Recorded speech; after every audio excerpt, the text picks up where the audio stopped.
बात करेंगे कैलोरीमेट्री के बारे में। नमस्ते बच्चों, आइसोलेट यदि मान के चलो सिस्टम आइसोलेटेड होगा, यदि कोई भी एक्सचेंज ना हो, ट्रांसफर ऑफ हीट ना हो बिटवीन सिस्टम एंड सराउंडिंग, जब different part of isolated system different temperature पे क्वांटिटी ऑफ हीट ट्रांसफर होगा high temperature to the lower temperature, जो हीट लॉस होता है by body by the part of high temperature वो equal होगा heat gain by body at a lower temperature. बच्चों बहुत अच्छी बात लिखा है कि जो जितना हीट लॉस होता है एट हाई टेम्परेचर वो इक्वल होता है heat gain bye the part at lower temperature. Calorimetry का मतलब होता है बच्चों हीट को मेजरमेंट करना। सपोज करो बच्चों एक बॉडी है, वो हाई टेम्परेचर पे है और वो कांटेक्ट में आ रहा है दूसरी बॉडी में जिसका लोअर टेम्परेचर है। जो हीट लॉस्ट होगा बाय द हॉट बॉडी वो इक्वल होगा बच्चों heat gain by the colder body.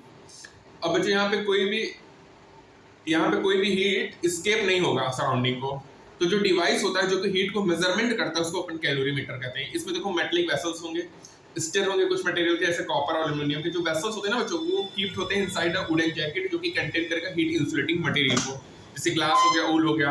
अब जो आउटर जैकेट है बच्चों वो हीट सील्ड होगा, रिड्यूस करेगा हीट लॉस को इनर वेसल से। और यहाँ पे ओपनिंग होता है आउटर जैकेट में जिसके थ्रू मर्क्यूरी थर्मोमीटर को इंसर्ट किया जाता है कैलोरीमीटर में।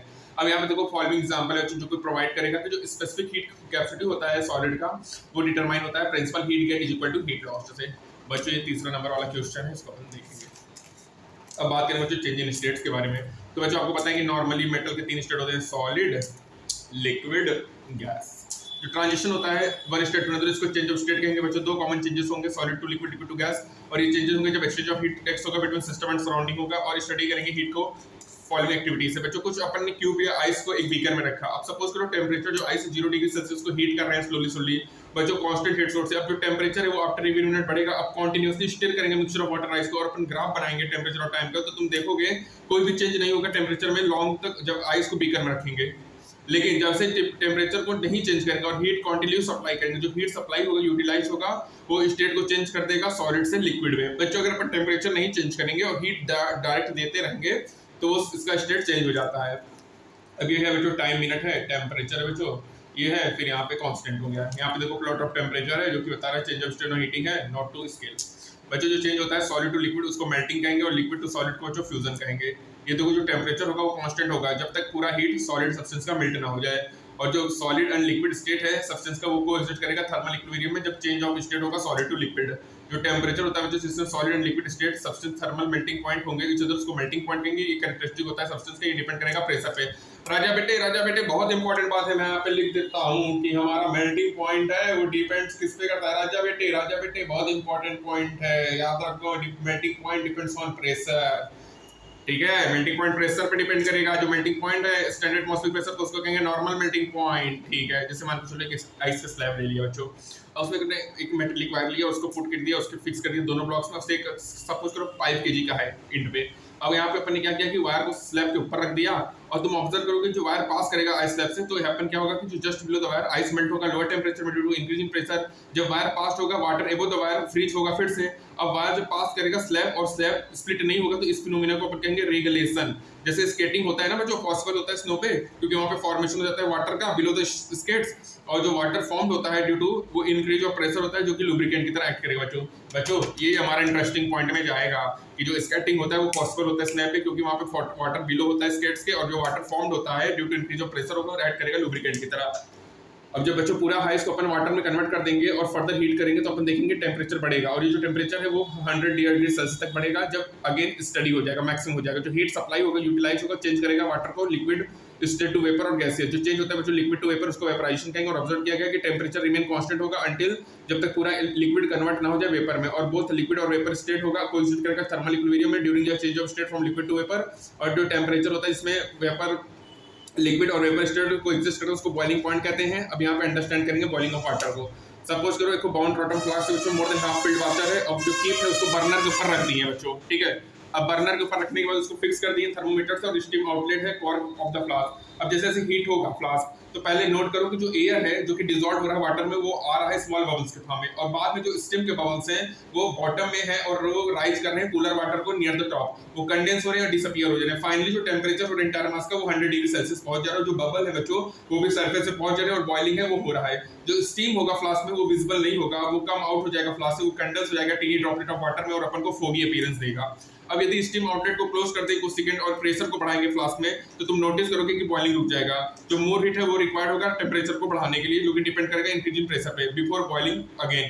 तो इसीलिए बच्चों बॉइलिंग पॉइंट प्रेशर बढ़ाने से बढ़ता है, ठीक है बच्चों, बॉइलिंग पॉइंट प्रेशर बढ़ाने से बढ़ता है। अब सपोज करो बर्नर को रिमूव कर दिए और वाटर को कूल कर दिए और तुमने थर्मोमीटर को भी रिमूव कर दिया और स्टीम आउटलेट कर दिया और क्लोज कर दिया फ्लास्क को एयर टाइट पोर से। अब जब फ्लास्क को टर्न करोगे ना बच्चों अप डाउन स्टैंड पे, तो पोर करो, आइस कोल्ड वाटर डाल दो, जो वाटर वेपर है वो कंडेंस हो जाएगा, रिड्यूस कर देगा प्रेशर को water surface inside the flask, और वाटर अगेन बॉयल होने लगेगा lower eight not lower temperature. तो मतलब ये बताता है कि बॉइलिंग पॉइंट डिक्रीज होगा प्रेशर को कम करने से। तो राजा जी प्रेशर बढ़ाने से बॉइलिंग पॉइंट बढ़ेगा, तो प्रेशर कम करने से बॉइलिंग पॉइंट डिक्रीज होता है, मतलब boiling point directly proportional to pressure, boiling point directly proportional to pressure, ठीक है, बोलो क्लियर है, क्लियर है। अब यहाँ पे देखो इसीलिए कुकिंग डिफिकल्ट होता है बच्चों, हाई एल्टीट्यूड पे एटमॉस्फेरिक प्रेशर लोअर होता है, reducing boiling point of water से as compared to sea level. अब बच्चों क्या होगा कि बॉइलिंग पॉइंट इंक्रीज हो जाएगा इनसाइड प्रेशर ऑफ कुकर, जब अपन प्रेशर बढ़ाएंगे तो कुकिंग फास्टर होगा ना बच्चे, इसीलिए जो बॉइलिंग पॉइंट सब्सटेंस होता है नॉर्मल एटमॉस्फेरिक प्रेशर में उसको नॉर्मल बॉइलिंग पॉइंट कहेंगे। और बच्चों सभी सब्सटेंस पास नहीं होते थ्री स्टेट से, सॉलिड लिक्विड गैस से, यहाँ पे सर्टेन सब्सटेंस होते हैं जो कि नॉर्मली पास होंगे solid to vapour state and vice versa, जो चेंज होता है solid to vapour without passing through the liquid उसी को सब्लिमेशन कहेंगे। मतलब डायरेक्ट सॉलिड से वेपर बनना क्या होगा राजा बेटे, सब्लिमेशन, वेपर नहीं कंडेंस होगा, वेपर नहीं जाएगा, सॉलिड से वेपर नहीं बनेगा, उसको तो मेल्टिंग कहेंगे। सॉलिड से डायरेक्ट इसमें कन्वर्ट हुआ, सॉलिड टू वेपर कन्वर्ट हुआ, ठीक है, सब्लिमेशन है। और बच्चों यहाँ पे सब्सटेंस होगा अपन सब्लिमाइन कहेंगे, और ड्राई आइस होता है बच्चों, सॉलिड CO2 सब्लिमाइन करेगा आयोडीन में। और सब्लिमेशन के दौरान बच्चों सॉलिड और वेपर स्टेट जो होता है कोएग्जिस्ट करता है थर्मल इक्विलिब्रियम मीडियम में। अब बच्चों एक अच्छा टर्म आ रहा है लेटेंट हीट, बच्चों आपने पढ़ा है कि कुछ amount of heat energy transfer होता है सब्सटेंस और सराउंडिंग के जब चेंज होता है स्टेट में, जो amount of heat per unit mass transfer होता है ना, जो जब स्टेट में चेंज होता है उसी को लेटेंट हीट कहते हैं सब्सटेंस का। जैसे बच्चों हीट ऐड कर रहे हैं गिवन क्वांटिटी ऑफ आइस में -10 डिग्री सेल्सियस में, टेम्परेचर आइस का इंक्रीज हो रहा है जब तक वो मेल्टिंग पॉइंट में पहुंच रहा है, और इस टेम्परेचर में जो एडिशनल मोर हीट है वो इंक्रीज नहीं होगा टेम्परेचर को, लेकिन वो आइस को मेल्ट करेगा या चेंज करेगा स्टेट को। जब इंटायर आइस मेल्ट हो जाएगा और मोर हीट ऐड करेंगे तो टेम्परेचर ऑफ वाटर राइज होगा, और सिमिलर सिचुएशन अकर होगा during liquid gas change state at the boiling point. जब एडिंग करेंगे मोर हीट को बॉइलिंग पॉइंट कॉजेस वेपराइजेशन करेगा विदाउट इंक्रीजिंग टेम्परेचर। अब जो हीट रिक्वायर्ड होगा जब चेंज करेंगे स्टेट का डिपेंड करेगा हीट ऑफ ट्रांसफॉर्मेशन को और मास ऑफ सब्सटेंस को, जो कि अंडर होगा चेंज ऑफ स्टेट, जो ये मास हो, ठीक है, यहाँ पे Q = ml है, L = Q by m है, L को क्या कहेंगे लेटेंट हीट कहेंगे, और ये कैरेक्टरिस्टिक है सब्सटेंस का SI यूनिट है जूल पर kg, डिपेंड करेगा बच्चों प्रेशर पे, और ये यूजुअली डिनोटेड होगा एटमॉस्फेरिक प्रेशर पे। Heat for solid liquid state को लेटेंट फ्यूजन कहेंगे, और लिक्विड गैस को कहेंगे लेटेंट हीट ऑफ वेपराइजेशन, और यहाँ पे रिफर्ड होगा heat of fusion heat of vaporisation, जो प्लॉट करेंगे टेम्परेचर वर्सेस हीट एनर्जी का। यहाँ पे लेटेंट हीट होगा कुछ सब्सटेंस का फ्रीजिंग और टेबल इन पॉइंट पे दिया है, temperature versus heat of one atmospheric pressure है, लिक्विड फेज है, सॉलिड फेज है बच्चों, फेज चेंज में कांस्टेंट है, फेज चेंज में कांस्टेंट है, फिर गैस फेज में बढ़ रहा है, जहां पे बच्चों फेज चेंज हो रहा है वहां पे कांस्टेंट जा रहा है, फिर लिक्विड फेज में बढ़ रहा है, फिर फेज चेंज में कांस्टेंट हो रहा है, फिर बढ़ रहा है बच्चों। अब यहाँ पे देखो नोट करो, जब हीट को ऐड कर रहे हैं या रिमूव कर रहे हैं चेंज ऑफ स्टेट में, तो टेम्परेचर रिमेन कांस्टेंट है, मतलब जो स्लोप है फेस लाइन का वो सेम है, जो कि इंडिकेट बता रहा है कि जो स्पेसिफिक हीट होता है वेरी स्टेट का इक्वल नहीं होता, इसलिए लेटेंट हीट ऑफ फ्यूजन और वेपराइजेशन जो होगा वो 3.33 × 10⁵ होगा, और वेपराइजेशन जो होगा 22.6 × 10⁵ जूल होगा, और इसीलिए जो कि होगा नीडेड होगा मेल्ट करना 1 kg ऑफ आइस को एट 0 डिग्री सेल्सियस, और 22.6 हीट की नीडेड होती है 1 किलो वाटर को कन्वर्ट करने के 100 डिग्री सेल्सियस पे। तो जो स्टीम होता है बच्चों 100 डिग्री सेल्सियस पे वो कैरी करेगा 22.6 × 10⁵ joule kilo more heat than water at 100 degree Celsius. इसी वजह से बच्चों जो बर्न होता है स्टीम में यूजुअली मोर सीरियस होता है फ्रॉम बॉइलिंग वाटर से, जो बर्न्स होते हैं ना जो स्टीम में यूजुअली मोर सीरियस होते हैं than those from boiling water. बच्चों ये चौथा नंबर वाला क्वेश्चन है, ये क्वेश्चन अपन नेक्स्ट टर्म में देखेंगे। तो बच्चों यहाँ पे हमारा क्या हुआ मामला ये कंप्लीट होता है, हमारा कैलोरीमेट्री समाप्त होता है बच्चों। अब थोड़ा इंपॉर्टेंट बातें कर लेते हैं बच्चों कि हमारा जो मेल्टिंग पॉइंट है बॉइलिंग पॉइंट है दोनों प्रेशर पे डिपेंड करेगा बच्चों। बॉइलिंग पॉइंट प्रेशर बढ़ाओगे तो बॉइलिंग पॉइंट बढ़ेगा, प्रेशर कम करोगे तो बॉइलिंग पॉइंट कम होगा बच्चों। बच्चे याद रखना क्या होता है कि कुकिंग डिफिकल्ट होता है हिल्स पे, हाई एल्टीट्यूड में एटमॉस्फेरिक प्रेशर लोअर होता है और रिड्यूसिंग बॉइलिंग पॉइंट से as compared to sea level. इसी वजह बॉइलिंग जो होता है इंक्रीज हो जाता है प्रेशर कुकर से जब प्रेशर बनाते हैं, इसलिए कुकिंग फास्टर होता है बच्चों, ठीक है बच्चों। Latent heat of fusion latent of वेपरेशन Q = ml है। जब लेटेंट हीट होगा, लेटेंट हीट क्या होगा बच्चों, जो हीट रिक्वायर्ड होता है चेंज करना स्टेट को डिपेंड करेगा हीट ऑफ ट्रांसफॉर्मेशन और मास ऑफ सब्सटेंस पे बच्चों, ठीक है। और जब हीट को एडेड या रिमूव करते हैं चेंज ऑफ स्टेट में तो टेम्परेचर हमेशा कांस्टेंट होगा बच्चों। जब भी हीट एडेड या रिमूव करेंगे, जब अपन स्टेट में चेंज करेंगे तो वहां पे टेम्परेचर हमेशा कांस्टेंट होता है। जो बर्न होता है स्टेट में यूजुअली मोर सीरियस होगा और अपने बॉइलिंग पॉइंट से बच्चों। बॉइलिंग पॉइंट इंक्रीज होगा, प्रेशर बढ़ने से डिक्रीज होगा बच्चों। जब चेंज होगा solid to vapour without passing through liquid, इसको सब्लिमेशन कहेंगे राजा बेटे, ठीक है। और बेटे आपसे क्या बात किया हमने, टेम्परेचर जिसमें लिक्विड और वेपर सब्सटेंस को एडजस्ट करेंगे बॉइलिंग पॉइंट होगा। चेंज ऑफ स्टेट होगा लिक्विड टू वेपर, उसको वेपराइजेशन कहेंगे राजा बेटे।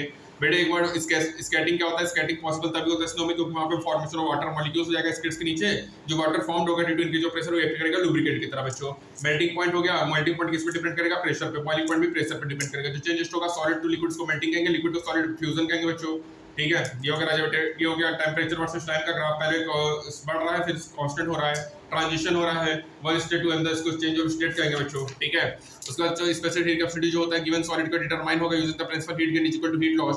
जो डिवाइस होता है इसमें हीट मेजरमेंट को अपन देखते हैं उसको कैलोरीमीटर कहते हैं। कैलोरीमीटर का मतलब होता है मेजरमेंट ऑफ हीट, हीट का मेजरमेंट करना, ठीक है। यहाँ पे जो हीट लॉस्ट होता है bye the part at high temperature वो इक्वल होगा heat gain bye the part at lower temperature, ठीक है बच्चों। तो हमारा कैलोरीमेट्री समाप्त होता है बच्चों। स्टार्ट करेंगे नेक्स्ट टर्म में मोड ऑफ हीट ट्रांसफर, ठीक है। तो मिलते हैं बच्चों नेक्स्ट टर्म में, तब तक के लिए all the best, thank you.